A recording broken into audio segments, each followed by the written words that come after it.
Hello everyone, welcome to Dexacam. आज हम लोग बात करने जा रहे हैं आयनिक इक्विलिब्रियम के लेक्चर नंबर 5 के बारे में। लेक्चर नंबर 4 तक हम लोगों ने बफर सॉल्यूशंस और बफर कैपेसिटी वगैरह देख ली थी। उसका कुछ एक क्वेश्चन दिए थे, उन क्वेश्चंस को आज डिस्कस करते हैं होमवर्क वाले। और हम लोग नेक्स्ट टॉपिक जो करेंगे वो सॉल्युबिलिटी प्रोडक्ट करेंगे। और सॉल्युबिलिटी प्रोडक्ट जो इस चैप्टर का होगा लास्ट टॉपिक होगा। और इसी के साथ में टाइट्रेशन कर्व्स भी आज ही ख़त्म कर दूंगा, ठीक है।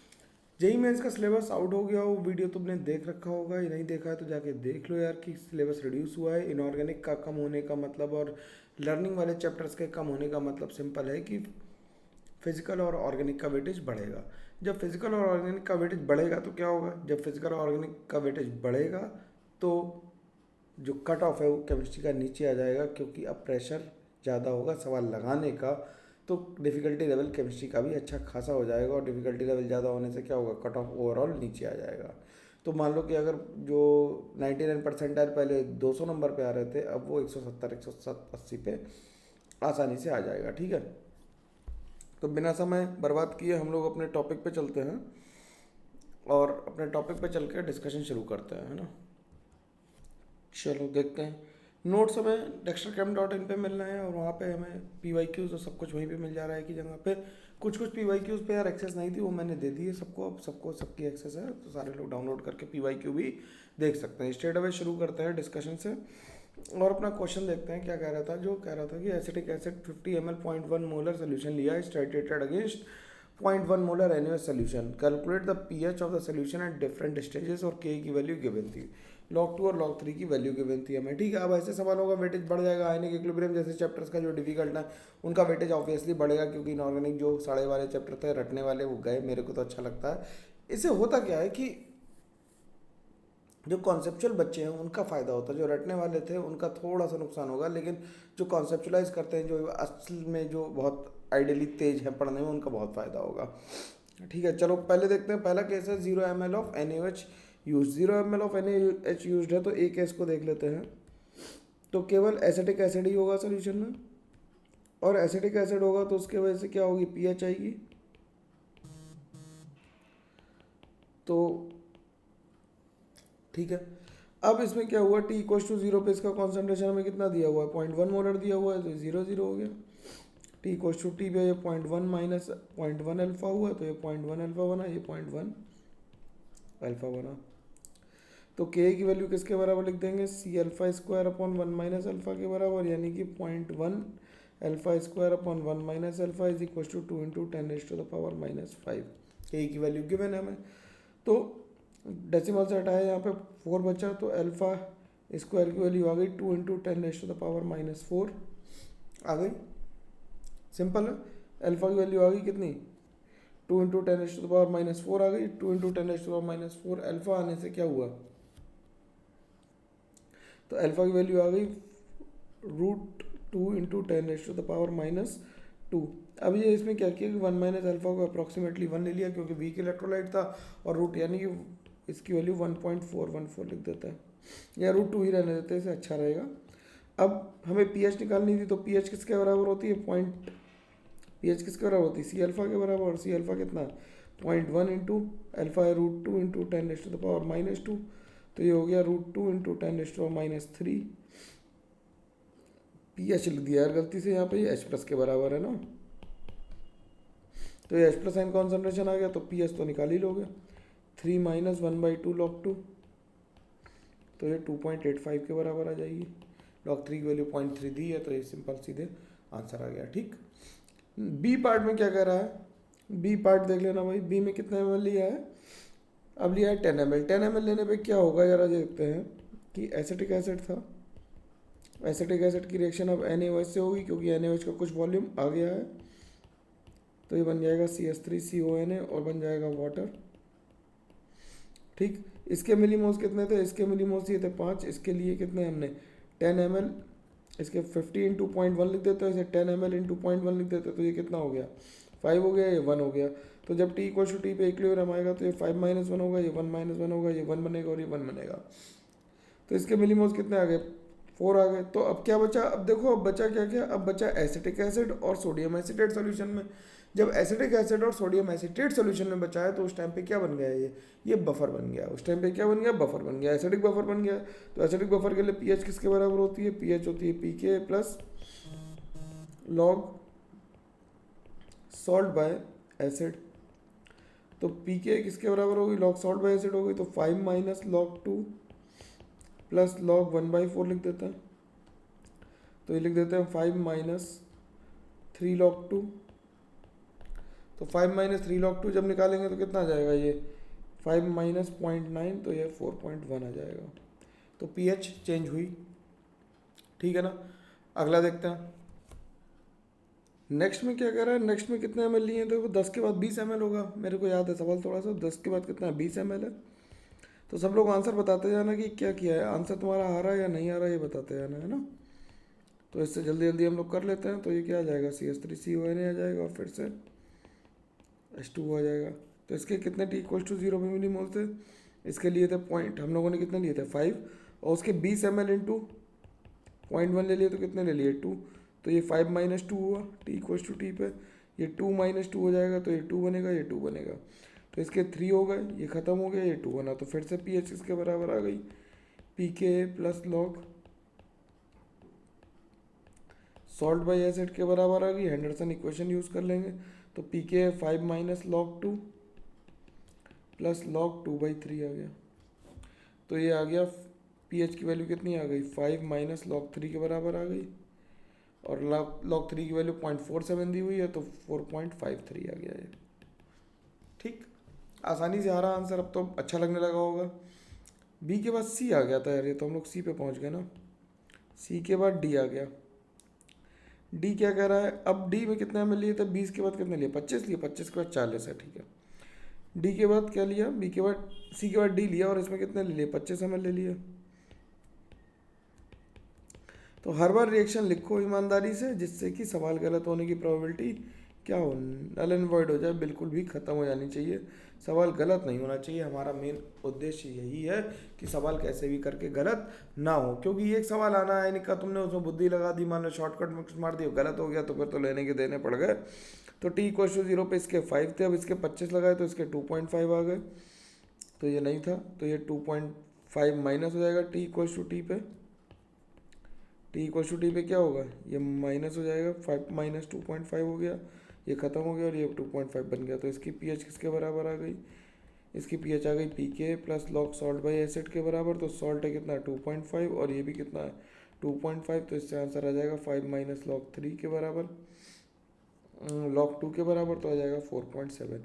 अब देखो जैसे जैसे पीएच बढ़ रही है, धीरे धीरे करके बढ़ रही है ना, थोड़ा सा NaOH और डाला तो थोड़ी पीएच बढ़ी, ज़्यादा चेंज नहीं हुआ, जबकि तुम 1-1 मिलीमोल बढ़ाते जा रहे हो। अब इसमें खास बात क्या है कि इस केस में, इन दिस केस क्या हो रहा है, pH is equals to pKa आ गई। तो this is the buffer of maximum capacity, this is the buffer of maximum capacity. Buffer कैसा है, मैक्सिमम कैपेसिटी का बफर है ये, ठीक। कैसा का बफर है, मैक्सिमम कैपेसिटी का बफर है, ठीक। अब डी के बाद ई आ जाता है। ई में देखो कितने एम एल है, 25 के बाद 40 ml है, शायद क्वेश्चन में तुम्हें गिवन होगा। तो CH3COH के साथ क्या लिया, NaOH की फिर से रिएक्शन करा दी। अब तो ये आसानी से यार हो जाना चाहिए, अब मेरी उतनी ज़रूरत नहीं पड़नी चाहिए, ये तो सिंपल बात है कि नहीं। T=0 पे इसके 5 थे, 40 ml लिए तो इसके 4 हो गए, 0 हो गया। T=T पे 5 माइनस 4 हुआ, ये ख़त्म हो गया, ये कितना बना 4 बन गया, और ये 4 बन गया। तो pH की वैल्यू किसके बराबर आ गई, pH की वैल्यू आ गई pK प्लस लॉग सॉल्ट इस बार हो गया 4, और बेस बचा एसिड बचा 1। तो ये बन गया कितना 5 माइनस लॉग 2 प्लस 2 लॉग 2। तो ये आ गया 5.3 के बराबर आंसर, ठीक है। धीरे धीरे सवाल लगा रहे हैं, आसानी से लग जाना चाहिए। सबसे देखो बहुत कठिन सवाल लगाने से सिलेक्शन नहीं होता, सही तरीके से सवाल लगाने से सिलेक्शन होता है ना। सिलेक्शन के लिए बहुत मुश्किल सवाल लगा लो कि हम यहाँ के सवाल लगा रहे हैं, वहाँ से कुछ नहीं होगा। बहुत नए सवाल नहीं लगाने होते, जो पुराने सवाल हैं उन्हीं को अच्छे से लगाना होता है, क्योंकि कंसेप्ट थोड़ी बदलने वाला है, कंसेप्ट बिल्कुल नहीं बदलेगा, वही रहेगा कंसेप्ट। तो हम लोग वही करते हैं ना। ई के बाद एफ में कितना एम लिया, 50 एम लिया। अब 50 एम लिया तो क्या हो गया, CH3COH plus NaOH reversibly gives what, CH3CONA plus H2O। T equal to 0 पे ये 5 था, ये 5 था, ये 0 0 था, तो T इक्वल टू टी पे ये 5 माइनस 5 हो गया, ये भी 5 माइनस 5 हो गया, तो ये 5 बन गया। तो ये दोनों जीरो हो गए। अब ये बच गया सॉल्ट, तो सॉल्ट की क्या होगी, हाइड्रोलिसिस होगी इसकी, सॉल्ट हाइड्रोलिसिस होगी। Salt of weak acid strong base है, तो इसके लिए पीएच की वैल्यू किसके बराबर होती है, इसकी वैल्यू पीएच की वैल्यू किसके बराबर होती है, 7 प्लस फॉर्मूला याद आ रहा है भाई, कमेंट करके बताओ, पीके प्लस लॉग सी। जो कॉन्सेंट्रेशन है सॉल्ट का वो कितना आ गया, वो सॉल्ट का कॉन्सेंट्रेशन जो आया वो 5 मिलीमोल्स इन 100 ml आया, 5 मिलीमोल्स इन 100 ml आए, तो कितना हो गया, 0.05 हो गया कॉन्सेंट्रेशन, कितना हो गया, 0.05 हो गया। तो ये हो गया 7 प्लस 1/2, पी के ए की वैल्यू हो गई 5 minus log 2 plus log 5 into 10⁻⁻²। ठीक, सिंपल है बात, बिल्कुल ये बात तो समझ में आ रही। तो ये कितना हो गया, ये हो गया 4 प्लस 1/2, ये हो गया 4.7 माइनस 2 प्लस 0.7। ठीक, तो ये हो गया 5.4, 5.4 में से 3.4, 3.4 बाई डिवाइड बाई 2 हुआ तो 1.7 बचा, तो ये 1/2 इंटू 3.4 लिख दो, तो ये कितना आ जाएगा, 8.7 आ जाएगी पीएच। समझ में आया। तो ये क्वेश्चन ऐसा था जिसमें हम लोगों ने इनिशियली शुरू किया था कहाँ से, केवल एसिड से, फिर हमने बफर बनाया, बफर से हम सॉल्ट तक पहुँच गए। तो एक क्वेश्चन जितना आज तक आने पढ़ाया था सब इसी में कवर हो रहा है। इस बात का तुम्हें अच्छा लगना चाहिए क्वेश्चन करके, कम से कम ये तो अच्छा लगना चाहिए कि सर हाँ इतना सही तरीके से हम लोग कर रहे हैं कि कम टाइम में ज़्यादा आउटपुट आ पाए हमारा। अब अगला सवाल क्या कर रहा है, ई एफ पार्ट में ये कह रहा था, एफ था लास्ट पार्ट कौन सा है, 7th है, तो एफ के बाद EFG आ गया होगा, एफ तो ऊपर ही होगा ना, हाँ जी आ गया। जी पार्ट क्या कह रहा है कि इसमें 60 ml डाल दिया, तो अब देखो 60 ml डालने से क्या होगा, CH3COH प्लस NaOH ले लिया, फिर से क्या होगा, CH3CONA बन जाएगा और वाटर बन जाएगा। तो T इक्वल टू 0 पे इसके 5 मिलीमोल थे, इसके कितने थे, इसके हमने 6 ले लिए, ये था नहीं, तो T इक्वल टू 0 पे ये खत्म हो गया इस बार, ये बच गया 1 और ये खत्म हो, ये 5 बन गया, तो इसके 5 से तो हमें कोई फ़र्क ही नहीं है।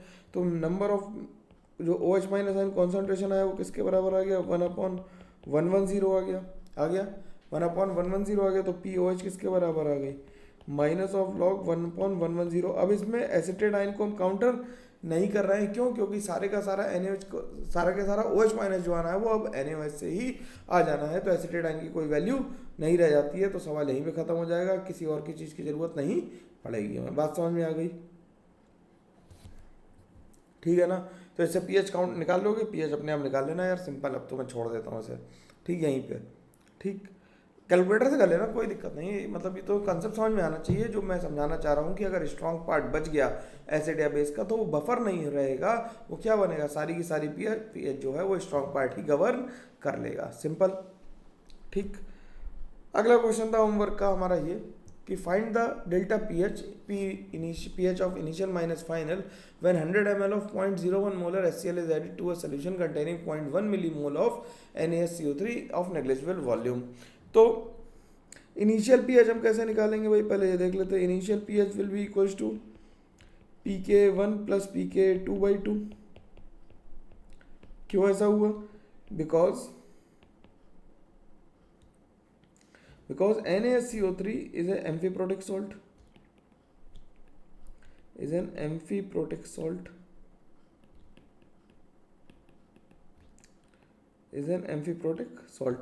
ये एम्फीप्रोटिक सॉल्ट है, तो ये कितना आ जाएगा, 7 प्लस 11/2 यानी कि 18/2 और 9 आ गया, ठीक। अब क्या हुआ कि जो हमारे पास बाइकार्बोनेट आयन था इसमें हमने क्या डाला, H+ डाला और इससे H2CO3 बनाया होगा, ठीक। तो इसके मिलीमोल्स हमारे पास कितने थे, 0.1 मिलीमोल था, और HCl के कितने मिलीमोल्स आ गए, मिलीमोल्स HCl के आ गए कितने, 1, और इसके हो गए मिलीमोल्स, ठीक। तो अब ये तो खत्म हो जाएगा, ये कितना बचेगा, 1 में से 0.1 गया तो ये 0.9 मिलीमोल्स बच गया।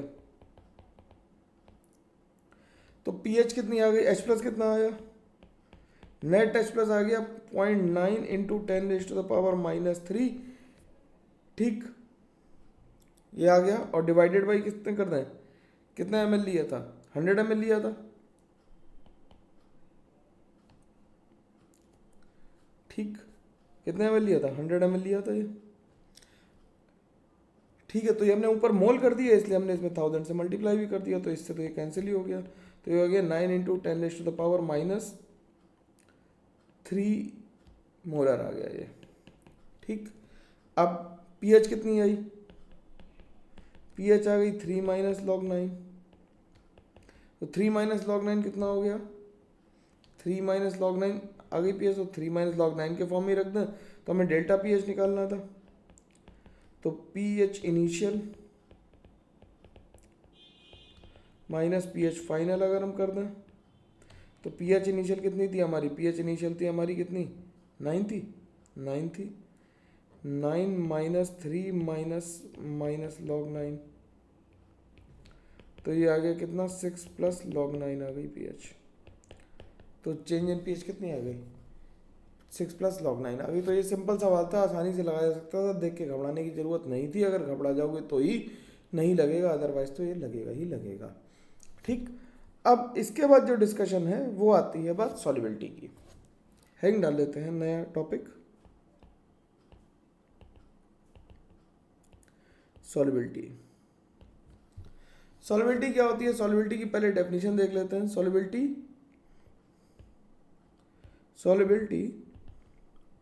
ऑफ सॉल्युबिलिटी ऐसा लिख देते हैं, solubility is the maximum amount of solute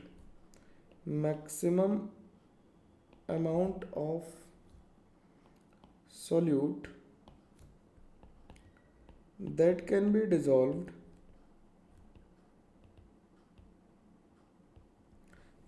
dissolved in a given amount of solvent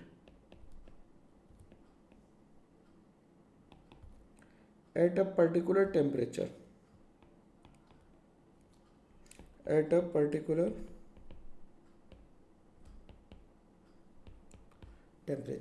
particular temperature पे जो आ रही है उसे हम क्या कहेंगे, सॉल्युबिलिटी कहेंगे। अब जो हमें सॉल्युबिलिटी निकालनी है वो बेसिकली निकालनी है स्पेरिंगली सॉल्युबल सॉल्ट की। जो कंप्लीटली सॉल्युबल हो गए उनकी सॉल्युबिलिटी निकालने का कोई सेंस नहीं बनता है। जो स्पेरिंगली सॉल्युबल सॉल्ट है केवल हम उन्हीं की सॉल्युबिलिटी निकालेंगे। अगर हम उन्हीं की सॉल्युबिलिटी केवल निकाल रहे होंगे तो हम कैसे देखेंगे कि स्पेरिंगली सॉल्युबल सॉल्ट क्या होंगे, पार्शियली सॉल्युबल होंगे। पार्शियली सॉल्युबल यानी कि उनके बीच में कोई इक्विलिब्रियम होगा। जो कंप्लीटली ब्रेक हो गया उसमें इक्विलिब्रियम का कोई सेंस नहीं बनता है। तो जो पार्शियली सॉल्युबल सॉल्ट है उनके लिए हम क्या निकालते हैं, सॉल्युबिलिटी प्रोडक्ट निकालने की कोशिश करते हैं। ठीक, तो स्पेरिंगली सॉल्युबल सॉल्ट क्या होता है, एक शब्द आता है sparingly soluble salt. Sparingly soluble salt, तो स्पेरिंगली सॉल्युबल सॉल्ट क्या होता है, जो पार्शियली सॉल्युबल होते हैं। कैसे होता है, पार्शियली सॉल्युबल सॉल्ट होता है। और जब पार्शियली सॉल्युबल सॉल्ट होते हैं तो उनकी सॉल्युबिलिटी कैसी होती है, उनकी सॉल्युबिलिटी बहुत कम होती है। उनकी सॉल्युबिलिटी कैसी होती है, बहुत कम होती है।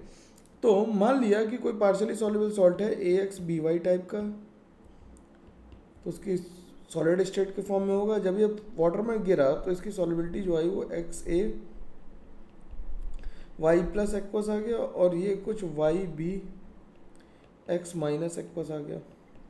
ठीक, तो हमने मान लिया कि इसका कॉन्सेंट्रेशन कुछ इनफाइनाइट है, T=0, क्योंकि सॉलिड का कॉन्सेंट्रेशन तो हम 1 ही लेंगे। तो इसे छोड़ देते हैं, नहीं लिखते, इनफाइनाइट लिखोगे फिर तुम परेशान रहोगे। तो हमने मान लिया कि ये T पे जब इक्विलिब्रियम आया उस टाइम पे ये कुछ XS बन गया था, ये YS बन गया था।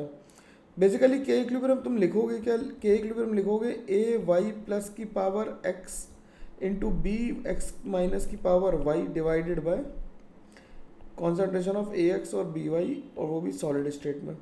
ठीक, इसका इसे मल्टीप्लाई कर दें तो ये क्या आ जाएगा, के इक्विलिब्रियम किसके बराबर आ जाएगा, AX BY सॉलिड, तो AY प्लस की power x B x minus की पावर वाई आ जाएगा। तो इन दोनों के प्रोडक्ट को मिला के हम लिख देंगे क्या, ये के एस पी है तो ये हो जाएगा एक्स एस की पावर एक्स वाई एस की पावर वाई।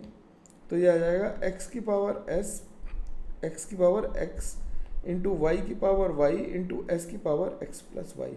तो ये जनरल के एस पी आ गया एंड दिस के S P is called solubility product. के एस पी को क्या कहते हैं, सॉल्युबिलिटी प्रोडक्ट कहते हैं, सॉल्युबिलिटी प्रोडक्ट कहते हैं। ठीक है, इसे हम क्या कहते हैं, सॉल्युबिलिटी प्रोडक्ट कहते हैं। अच्छा, सॉल्युबिलिटी प्रोडक्ट ये तो बात समझ में आती है कि सॉल्युबिलिटी प्रोडक्ट होता है। अब सॉल्युबिलिटी प्रोडक्ट की तरह हम एक देख सकते हैं कि आयनिक प्रोडक्ट क्या होता है। ठीक, सॉल्युबिलिटी प्रोडक्ट तो इक्विलिब्रियम पे आ गया। अब आयनिक प्रोडक्ट, जैसे हम लोग इक्विलिब्रियम में हम लोग देख रहे थे क्यू, इक्विलिब्रियम में अगर तुम्हें याद आ रहा हो तो हम लोग रिएक्शन मिक्सचर में क्यू देख रहे थे कि रिएक्शन कोशेंट क्या होता है। अब इसी तरह से हम इसमें क्या देखेंगे, आयनिक प्रोडक्ट देखेंगे। ठीक, तो आयनिक प्रोडक्ट देखने के लिए क्या करें, अगर हम सोल्यूशन को बांटते हैं, सोल्यूशन कितने तरह के होते हैं, सोल्यूशन अगर सॉल्युबिलिटी के बेसिस पे बात करें तो 3 तरह के होते हैं। कौन कौन से तरह के होते हैं भाई, बताना जरा जल्दी से कमेंट करके, कौन कौन से होते हैं। सैचुरेटेड सोल्यूशन कैसे होते हैं, सैचुरेटेड सोल्यूशन, अनसैचुरेटेड सोल्यूशन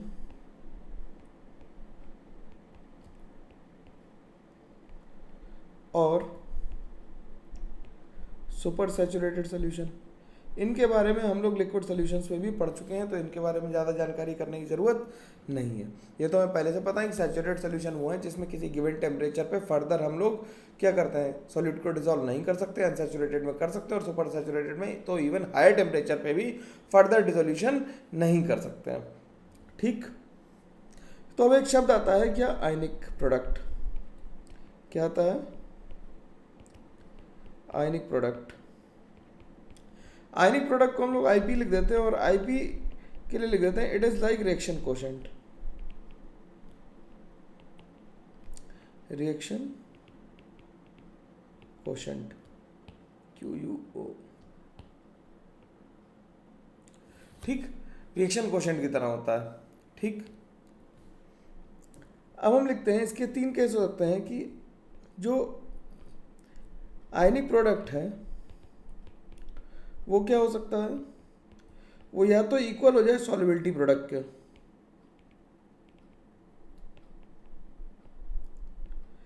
जब आयनिक प्रोडक्ट सॉल्युबिलिटी प्रोडक्ट के बराबर होता है तो हम कहते हैं सोल्यूशन कैसा है, सैचुरेटेड सोल्यूशन है। इसका मतलब कैसा सोल्यूशन है,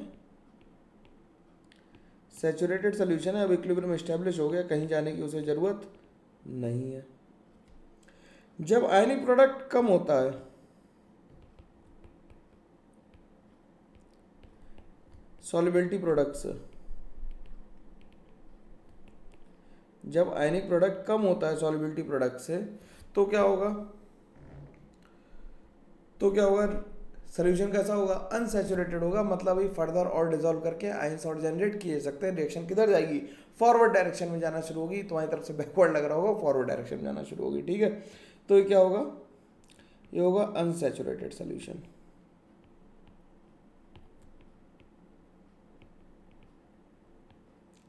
ठीक, अब अगर तीसरा केस जो होगा वो क्या होगा कि आयनिक प्रोडक्ट जो होगा वो किसके बराबर होगा, जो आयनिक प्रोडक्ट है वो क्या होगा, वो ग्रेटर देन हो सकता है। भाई यही 3 केस हो सकते थे। आयनिक प्रोडक्ट किससे ज़्यादा हो, सॉल्युबिलिटी प्रोडक्ट से। आयनिक प्रोडक्ट अगर ज़्यादा हो जाए तो उस टाइम पे प्रेसिपिटेशन विल स्टार्ट, लिख देंगे क्या होगा, पीपीटी विल फॉर्म। मतलब रिएक्शन किधर जाएगी, बैकवर्ड रिएक्शन जाएगी। ठीक है ना, रिएक्शन किधर जाएगी, बैकवर्ड जाएगी। तो ये आयनिक प्रोडक्ट के बारे में हो गई। कई बार ये सवाल आता है कि इनमें से कौन प्रेसिपिटेट होगा, पहले देख के बताना होता है। तो तुम्हें सिंपल ये करना है कि जिसका आयनिक प्रोडक्ट के एस पी से ज़्यादा आ जाएगा वो प्रेसिपिटेट हो जाएगा, जिसका कम आएगा वो प्रेसिपिटेट नहीं होगा। बात समझ में आनी चाहिए बिल्कुल। ठीक, अब लिख लेते हैं different cases for solubility product, different cases for calculation of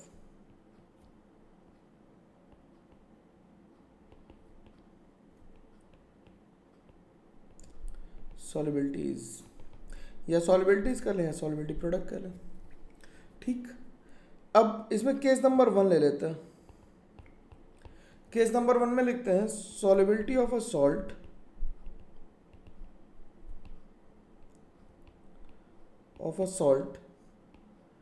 of strong acid and strong base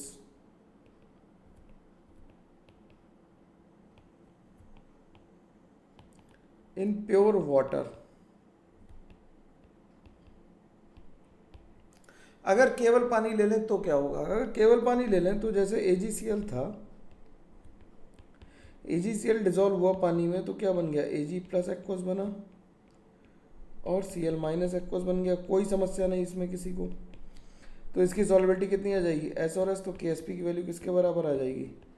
S square के बराबर आ जाएगी। कोई दिक्कत की बात नहीं है। ठीक, इसका एग्जाम्पल नंबर 1 हो गया। एक और एग्जाम्पल ले लेते हैं जिससे तुम्हें बात अच्छे से समझ में आ जाए। तो हमने एग्जाम्पल ले लिया PbCl2 का। किसका ले लिया? PbCl2 का ले लिया। PbCl2 भी कैसा है? वाइट कलर का सॉलिड है। तो ये Pb2 प्लस और 2Cl माइनस में ब्रेक हो गया। ठीक, Pb2 प्लस और 2Cl माइनस में ब्रेक हो गया। अब t इक्वल्स टू 0 पे तो इसे छोड़ ही देते हैं। t इक्वल्स टू टी पे सीधे लिखते हैं तो ये s बना होगा। तो ये कितना बना होगा? 2s। तो जो KSP की वैल्यू होगी वो किसके बराबर होगी? Pb2 plus into Cl minus का होल स्क्वायर कॉन्सेंट्रेशन का। भाई ध्यान रखना, जैसे केमिकल इक्विलिब्रियम में लिख रहे थे वैसे ही लिखेंगे। तो ये हो जाएगा कितना? s इंटू 2s का होल स्क्वायर, यानी कि ये हो जाएगा 4s क्यूब।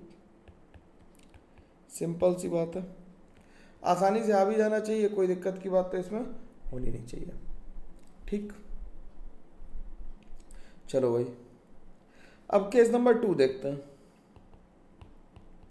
केस नंबर 2 देखते हैं। पेज में है जगह? पेज में है जगह, कर लेंगे इसी में। केस नंबर 2 क्या कह रहा है? Solubility of a salt of strong acid and strong base in presence of a common ion।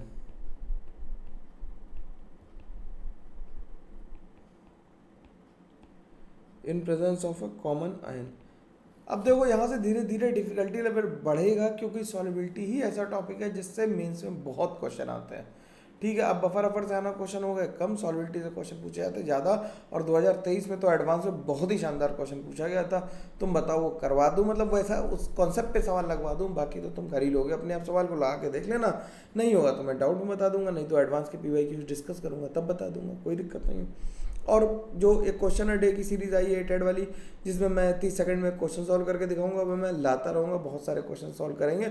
Starting कर रहे हैं इनऑर्गेनिक से, जिससे मेरा मोमेंटम बन जाए और तुम्हारा ही बन जाए। फिर हम लोग धीरे धीरे ऑर्गेनिक की तरफ भी शिफ्ट होंगे और फिजिकल के भी क्वेश्चन करेंगे। और 30 सेकंड में सवाल ला के दिखाऊंगा तुम्हें। ठीक, एडवांस के और मेंस के दोनों के। और कुछ अच्छे सवाल हम लोग देख लेंगे। तो जैसे कैलकुलेट क्या करना है, निकालते हैं। कैलकुलेट सॉल्युबिलिटी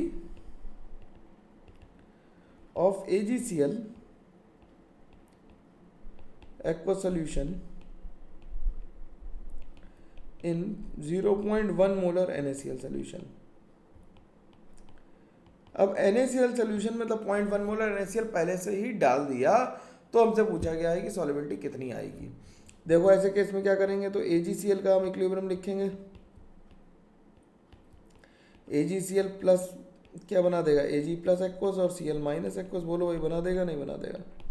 और दूसरा इक्विलिब्रियम में जो एक रिएक्शन चल रही होगी वो Na प्लस और Cl माइनस की चल रही होगी। इससे सॉल्युबिलिटी मान लो SSI, ये तो 0.1 और ये 0.1 आएगा, तो साइमल्टेनियस इक्विलिब्रियम से कितना आ जाएगा? S प्लस 0.1 आ जाएगा। तो KSP की वैल्यू जो आ जाएगी वो किसके बराबर आ जाएगी? S into S plus 0.1। तो अगर हम कहें कि S बहुत छोटा नंबर है इन कंपेरिजन टू 0.1, तो S plus 0.1 is approximately equals to 0.1। तो इससे जो सॉल्युबिलिटी की वैल्यू आ जाएगी वो KSP अपॉन 0.1 आ जाएगी। फॉर्मूले की तरह इसे याद मत रखना। फॉर्मूले की तरह अगर इन जनरल लिखना हो तो तुम्हें यहाँ पे कॉन्सेंट्रेशन ऑफ कॉमन आयन लिखना पड़ेगा। ठीक, KSP upon concentration of common ion. ठीक है, वो AgCl का केस लिया, अगर AgCl2 लेते तो कहानी कुछ और होती, तो उसके हिसाब से बदलता जाएगा। तो इस बात को जनरलाइज करके रटने की ज़रूरत नहीं है, ठीक। लेकिन कंसेप्ट समझ में आना चाहिए, रिएक्शन लिखने आनी चाहिए और साइमल्टेनियस इक्विलिब्रियम को यूज़ करना आना चाहिए। ये बातें ज़रूरी है, वो तुम्हें आनी चाहिए, ठीक है। अगला केस कर लेते हैं। अगला केस करते हैं, कितने लोगों ने ये केस नंबर 3 कर रखा है ये बताना। solubility of a salt of strong acid and strong base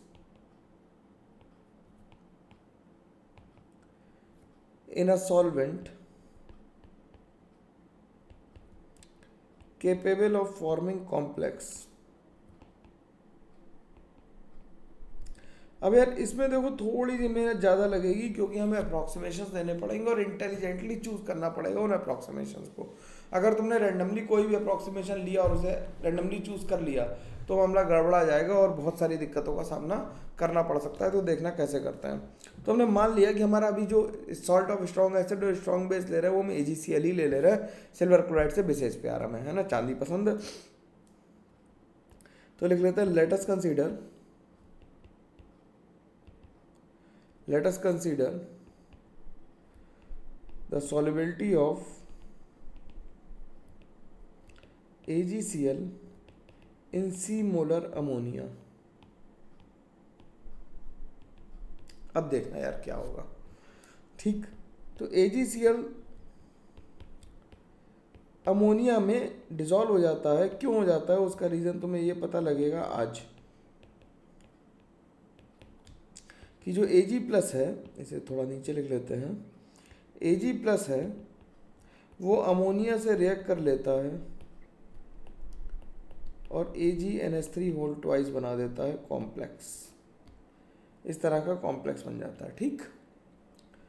तो अब हुआ क्या कि इसका कॉन्सेंट्रेशन C था, ये S और ये S आ गया, तो ये S नीचे आया, तो मान लिया S में से कुछ X रिएक्ट किया तो C में से 2X रिएक्ट किया तो ये X बन गया, ठीक। ये कॉम्प्लेक्स है, ये बहुत स्टेबल होता है, तो इसका Kf जो होगा वो बहुत हाई होगा, ठीक। तो इसके लिए यहाँ पे आप साइमल्टेनियस इक्विलिब्रियम से क्या लिख देंगे, यहाँ पे x लिख देंगे माइनस का। तो जो Ksp की वैल्यू आ गई वो किसके बराबर आ गई, S into S minus x के बराबर आ गई। और इसके लिए जो Kf लिखा, Kf इज फॉर्मेशन कांस्टेंट।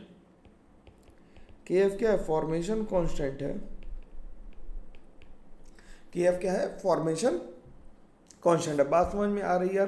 देखो जो कहानी वाला वीडियो होता है वो तो तुम बहुत प्रेम से देखते हो, सब्जेक्ट वाला वीडियो भी प्रेम से देखो, इसे लोगों तक पहुंचाओ और ज़्यादा से ज़्यादा लोग इसे देखें, जिससे कि लोगों का फ़ायदा हो। सब्जेक्ट भी तो डेवलप होना चाहिए, केवल कहानी सुनने से कि क्या पढ़ने रॉकेट चला दें ऐसा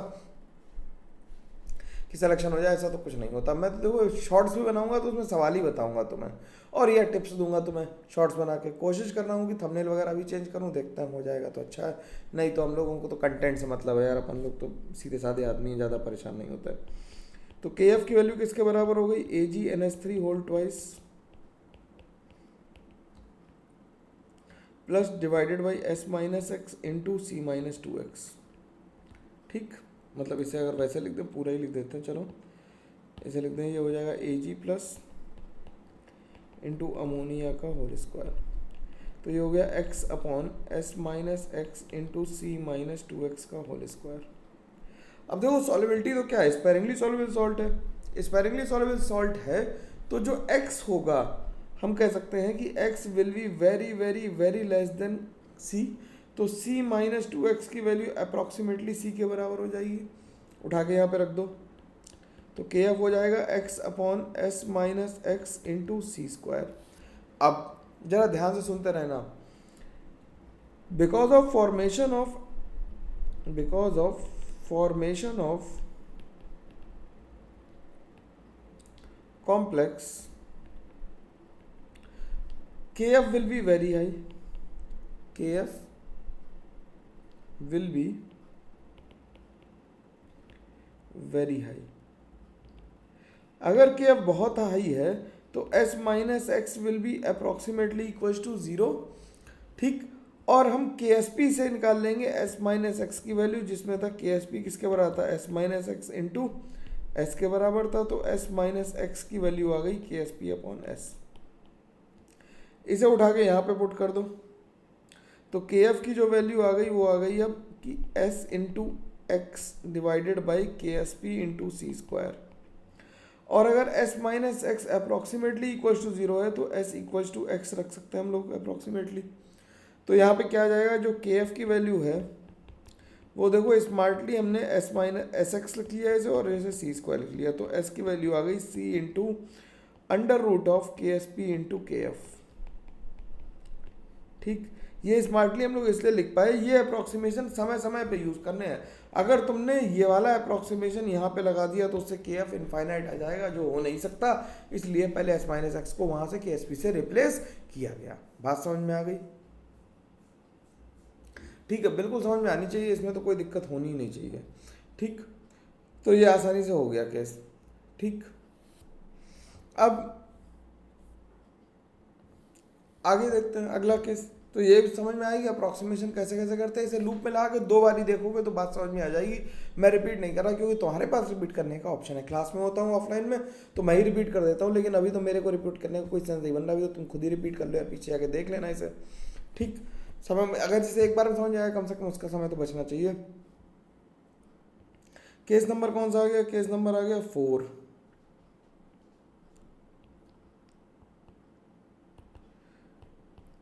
केस नंबर 4 ले लेते हैं। solubility of a salt of weak acid and strong base ले लेते हैं इस बार।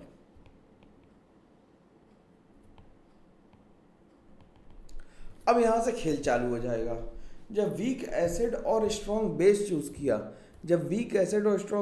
किया, तो उस टाइम पे होगा क्या कि मान लो हमने सिल्वर एसीटेट ले लिया, तो सिल्वर एसीटेट कन्वर्ट हो जाएगा एसीटेट आयन में प्लस सिल्वर आयन में। ठीक, सिल्वर आयन भी एक्वस ही होगा, सॉरी। लेकिन जो एसीटेट आयन है उसकी तो भाई लोगों हाइड्रोलिसिस होगी, इसकी तो क्या होगी, हाइड्रोलिसिस होगी। तो ये H था, तो ये H में से कुछ H जाएगा तो ये H बनेगा और ये H बनेगा। तो इसके लिए हम KH की वैल्यू जानते हैं, KW/Ka होती है, which is equal to H square upon S minus H। और एक यहाँ से S माइनस H आ जाएगा, तो S minus H into S की वैल्यू KSP के बराबर होगी। 2 इक्वेशन है, 2 अननोन है, सॉल्व हो जाएगा, यहाँ से रख के निकालोगे वैल्यू निकल आएगी। ठीक, कौन कौन सी 2 इक्वेशन है, एक ये इक्वेशन है तुम्हारे पास और एक ये इक्वेशन है। 2 इक्वेशन 2 अननोन है, सॉल्व हो जाएगा केस, कोई दिक्कत की बात नहीं। अब चाहो तो इसे बफर में भी डाल सकते हो, घर पे कोशिश करना बफर में डालने की, फिर देखना क्या होता है। ठीक, अगला केस करते हैं साइमल्टेनियस सॉल्युबिलिटी।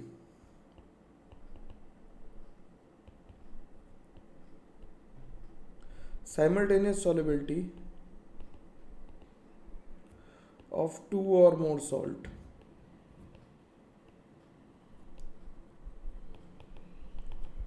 साइमल्टेनियस सॉल्युबिलिटी की बात करते हैं। ठीक, अब साइमल्टेनियस सॉल्युबिलिटी की बात करें तो हम मान लेते हैं कि AgCl को हमने AgBr के सोल्यूशन में डाल दिया। किस में डाल दिया, AgCl के सोल्यूशन को AgBr के सोल्यूशन में डाल दिया। तो हुआ क्या कि AgCl सॉलिड था, इसे Ag प्लस एक्वस बना और Cl माइनस एक्वस बना। फिर ये AgBr के साथ गया तो इससे Ag प्लस एक्वस बना और Br माइनस एक्वस बना। तो इससे क्या बन गया, ये S1 हो गया, ये S1 ले लेते हैं, तो ये H2 और ये H2 हो गया। तो साइमल्टेनियस इक्विलिब्रियम की वजह से ये S1 प्लस H2 हो गया और ये भी S1 प्लस H2 हो गया। तो KSP1 की वैल्यू हम कितने लिखेंगे, KSP1 की वैल्यू हो जाएगी S1 into S1 plus H2 और KSP2 की वैल्यू जो हो जाएगी वो हो जाएगी H2 into S1 plus S2, दो इक्वेशन है, दो अननोन है, तो इससे क्या करना, KSP1 अपॉन KSP2 निकाल दोगे तो वो S1 अपॉन S2 आ जाएगा। फिर यहाँ से S1 और S2 के में एक रिलेशन आ जाएगा, ऊपर जाके क्वाड्रेटिक सॉल्व कर दोगे तो आंसर हमारा निकल आएगा। ठीक है, सिंपल सी बात है, ज़्यादा मुश्किल की तो बात है ही नहीं है।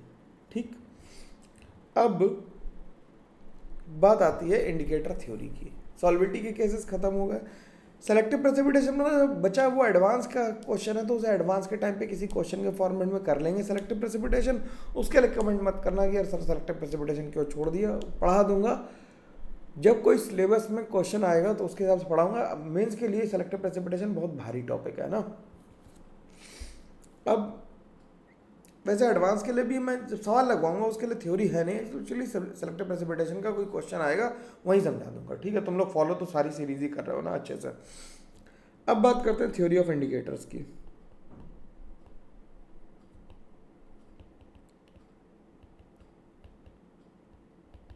थ्योरी ऑफ इंडिकेटर्स में क्या हुआ, इंडिकेटर्स बेसिकली बफर होते हैं। HIN क्या है, HIN अगर ब्रेक करेगा तो क्या बनाएगा, H plus plus IN minus, तो इसे हम कहते हैं अनआयनाइज्ड फॉर्म। क्या कहते हैं, अनआयनाइज्ड फॉर्म, और इसे क्या कहते हैं, आयोनाइज्ड फॉर्म। तो अनआयनाइज्ड फॉर्म में इसका मान लेते हैं कलर 1 है और इसका कलर 2 है। ठीक, कलर 1 और कलर 2 है। तो ये बेसिकली बफर की तरह काम करेगा। तो पीएच जो इसकी आ जाएगी वो आ जाएगी PKIN, इंडिकेटर की PK plus log of salt. Salt का मतलब होता है ionised form upon un-ionised form. इसीलिए जो इंडिकेटर्स होते हैं उनकी सबकी पीएच रेंज +-1 तक होती है, यानी कि 2 आती है। जैसे फिनोफ्थलीन की बात कर लें तो फिनोफ्थलीन की पीएच रेंज कितनी आती है, पीएच रेंज ऑफ फिनोफ्थलीन कितनी होती है, इतनी सी है। फिर उसे हाउआ बनाने की ज़रूरत नहीं है। फिनोफ्थलीन की पीएच रेंज कितनी है, 8.3 से 10.3 है। वो 2 इसलिए है क्योंकि यहाँ पे ये कलर लेस है और यहाँ पे कैसा है, पिंक है। ठीक, तो इसीलिए सारे इंडिकेटर्स की पीएच रेंज कितनी होती है, 2 आती है। अब इसके बाद आते हैं टाइट्रेशन कर्व्स। टाइट्रेशन कर्व्स देखना, टाइट्रेशन कर्व में हम मान लेते हैं कि टाइट्रेशन हम लोग कर रहे हैं HCl वर्सेस NaOH का, और हमारी जो पीएच है वो मतलब सोल्यूशन में HCl पहले से प्रेजेंट है और NaOH हम ड्रॉप बाय ड्रॉप ऐड कर रहे हैं। ठीक, तो हमने एक ग्राफ बना लेना है। ठीक है, डरना नहीं है बस हमें। तो हमने क्या किया, 1 2 3 4 5 6 7 8 9 और 10 और फिर सो ऑन, ये पीएच बना ली और इसमें वॉल्यूम ऑफ NaOH लिख लिया। क्या लिख लिया, वॉल्यूम ऑफ NaOH। किसी मोमेंट ऑफ टाइम पे हमने माना कि हमारी पीएच जो थी वो 2 थी। कितनी थी, 2 थी। जब NaOH का वॉल्यूम नहीं था तो हमारे पास पीएच कितनी थी, 2 थी। फिर जैसे जैसे NaOH का वॉल्यूम बढ़ा पीएच बढ़ती जाएगी बढ़ती जाएगी बढ़ती जाएगी बढ़ती जाएगी, और एक पॉइंट हमने मान लिया कि कोई एक ऐसा पॉइंट आया जहाँ पे पीएच ने सडनली जंप ले लिया।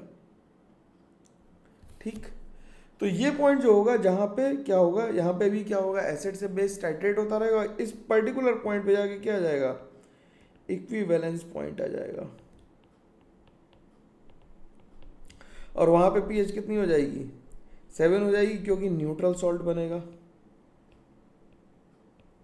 इसके बाद जब NaOH डालोगे तो पीएच क्या होगी, बढ़ेगी, और बढ़ते बढ़ते मैक्सिमम कितनी हो जाएगी, 14 तक ही जा सकती है, उसके आगे तो जा नहीं सकती है। तो इसका कर्व का नेचर ऐसा आ जाएगा। ठीक, एक कर्व और बना लेते हैं, बस 2 कर्व में बात मेरी पूरी समझ में आ जाएगी। मैं सीधे ले लेता हूं dibasic weak acid versus NaOH। ठीक, dibasic weak acid versus NaOH का ग्राफ कैसा बनेगा, देखना भाई। NaOH ले लेते हैं वॉल्यूम इन ml, और यहाँ पे पीएच का मीटर चला देते हैं। तो 1 2 3 4 5 6 7 8 9 10 एंड सो ऑन। ठीक, अब हमने मान लिया कि डाइबेसिक वीक एसिड जो था वो हमने ले लिया H2CO3। ठीक, जब H2CO3 की रिएक्शन हमने NaOH से कराई तो हमने मान लिया कि इनिशियली जो pH थी वो कुछ यहाँ पे 2.5 के लगभग थी। जैसे ही NaOH डाला तो इस बारी ये pH बहुत स्लो आगे बढ़ेगी। ठीक, स्लो क्यों बढ़ेगी? क्योंकि जैसे ही NaOH गिरेगा इनके बीच में क्या होगा, H2CO3 और HCO3 माइनस के बीच में बफर चलने लगेगा। तो NaOH ड्रॉप बाय ड्रॉप डालने से बहुत स्लो चलेगा।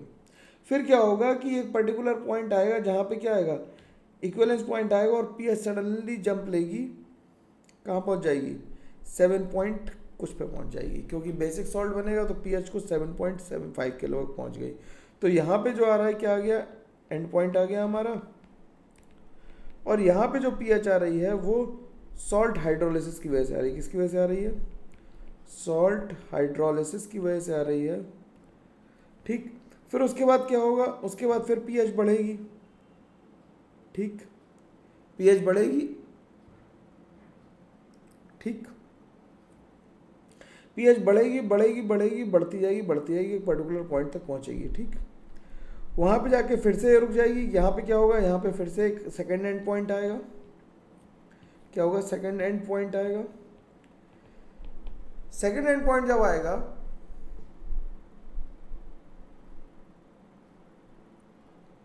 ठीक, सेकेंड एंड पॉइंट आएगा तो यहाँ पे क्या होगा, यहाँ पे pH जो ग्राफ होगा, यहाँ पे जो बफर होगा वो किसके बीच में होगा, HCO3 माइनस और HCO3 2 माइनस के बीच में होगा। और फिर इसके बाद ये pH यहाँ से भी एक जंप लेगी और फिर ऐसे चली जाएगी। ठीक, यहाँ पे क्या होगा, सॉल्ट हाइड्रोलिसिस ऑफ